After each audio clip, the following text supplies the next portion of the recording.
Hello. I was given yet another package of assets, neatly put together by a concerned individual to bring some truth. In this video I will compare assets for Yandere-chan room, and maybe throw some more cheap jabs at our beloved 30-years-old Wonder Kid and his pets. Let's get into it. Alex keep using a lot of placeholders. Some stay in the game for such a long time it becomes inseparable part of the game, like the character pack from the asset store. But some placeholders many people never got to see before they were replaced. Despite the fact Alex replaces assets and adds new ones, many talking heads like to repeat old and tired things about the project that are no longer relevant or even true. So let's add some clarity about the Yandere-chan's room. On the left I have old version of the room, on the right the current one. First thing we see is how much more different it is to each other, unlike the previous collection of files for the gym. Let's try to find the similarities between the rooms. They have the same size, layout, and some furniture placement. Let's get to the contents. I'll start with the older set of assets. It gives a feeling of disappointment for the time I had wasted because I already can recognize some of the meshes. I have been looking through game files for way too much. Notice the consistent texel density. The overall looks suggest this is a very, very old collection of assets. It's almost like something from my childhood, but it's not nostalgic at all. This little shrine in the center is one of the familiar models. It doesn't fit the environment it's put in. This must be a custom asset. Let's take a closer look. The model doesn't have ambient occlusion and lights baked into the texture, like other assets in the room. It also doesn't have the signature color gradient to it.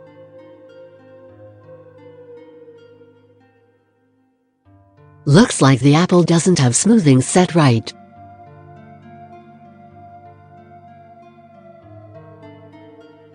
It's not just a rookie mistake, you can't miss it. If you already can flip some polygons, then you already know how to manage smoothing groups.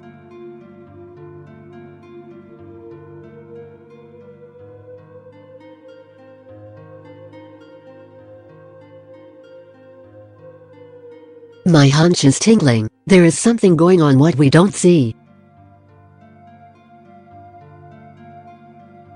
I'll turn on the Vertex Normals. As I thought. I forgot to mention this is one of the heavier assets in the project, and you can see the reason why. These lines show the vertex orientation. Each one of these lines is a bit of information about the model. As you can see, it's a lot of data. It never made it to the top lists, but it was very close each time. Under a closer examination we can see very rough and wrap.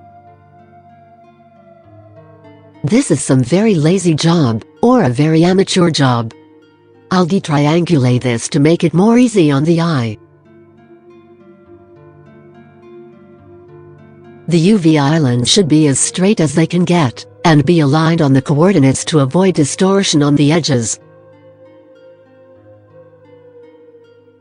Here we can see some very small pieces that are given way too much detail. All the polygons wasted on tiny pieces no one ever going to see up close. This unwrap must have been done using procedural tools.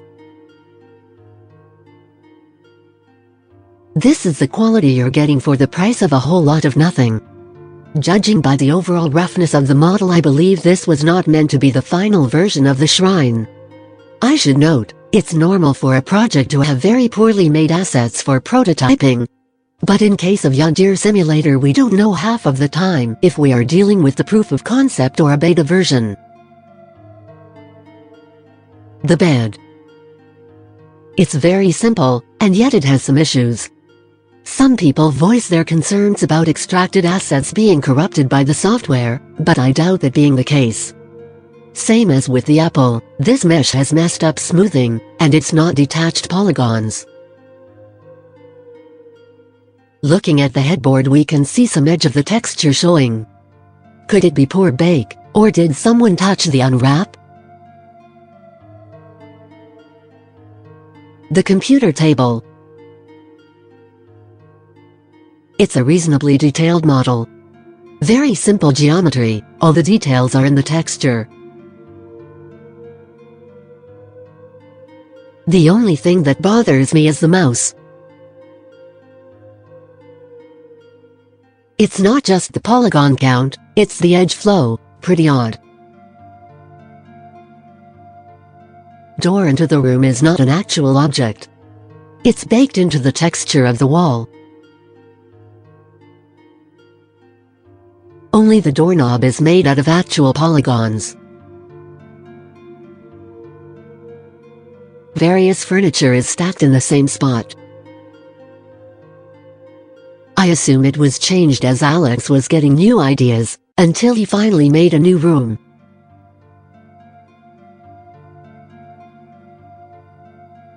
The ceiling light. It's another mesh I recognize. I always assumed it was some trash or leftovers and was not used in the game at any point, but here we go. Just like the computer table, TV stand is made of the very basic geometry. An almost weightless asset. That's it for the old room, let's move to the new one. In the game we always see the room from one spot, so I'll show you how it looks from the all other sides.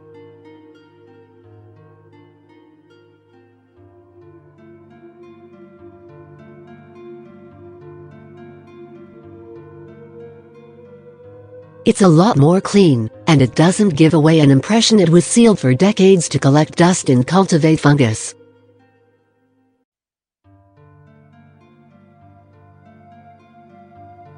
The bed. We don't get to see it from different angles in game, but the artist did put effort into details.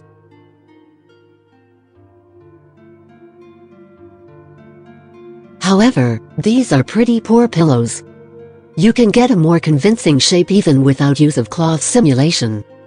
All you need is to add a little bit of plump to these flat surfaces, as plump as Alex's chubby cheeks. The wrinkles on the blanket is a very nice touch. The TV stand. It has much more geometry, and a pretty interesting design to entertain the eye. Potted plant here is like a pinch of salt to enhance the flavor. The computer table. It has big disparage between textile density of the models on it. Look at the sharpness of the texture for speakers and compare it to other pieces. The tower particularly looks as unappealing as the visage of its developer. The computer mouse is just a lump of polygons with black texture, making it into a bug rather than a mouse.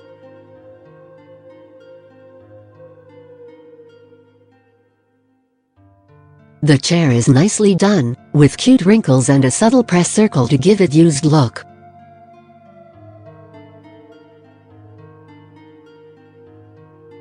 The drawer appears to lack hard edges. The light tries to bend around flat surface like it's a ball.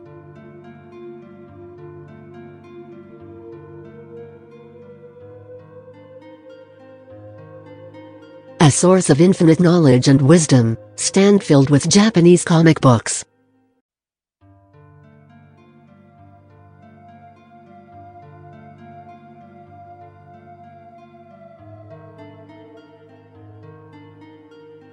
The texture is squeezed harder than the space between Mulberry's gargantuan buttocks.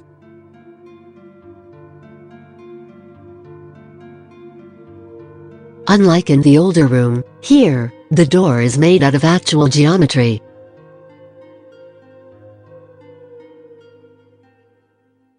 You may have noticed the poster on the wall is different. That's because I could not keep working with the distraction of an awful drawing, so I have changed the face of a cow to the face of a more graceful animal. Now, it's time for the shrine. It's a model we get to see up close, so I expect it to have a bit more detail. It's decently textured and has plenty of geometry.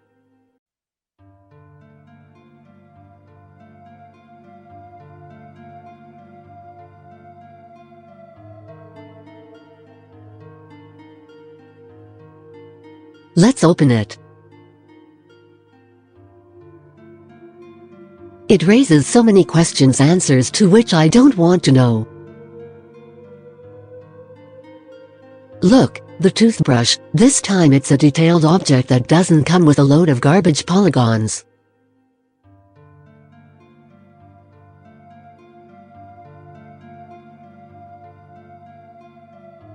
The rest of the objects are nothing special. Nothing else to see here, and no, I won't be looking at underwear.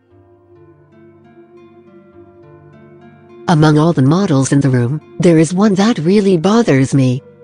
I have been stumbling upon this model very many times thinking it's some unused garbage, but it's actually used in the current version of the game. Let's examine it.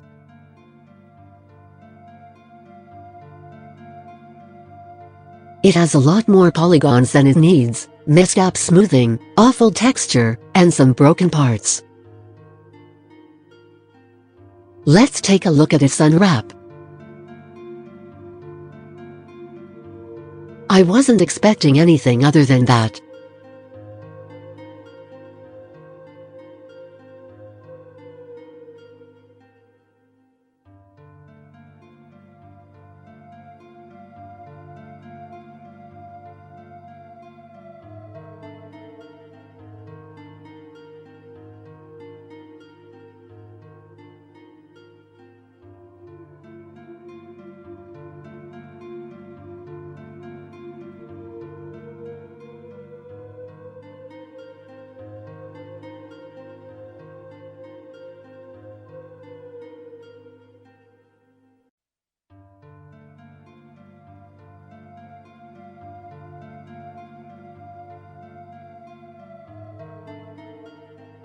Well, that's it.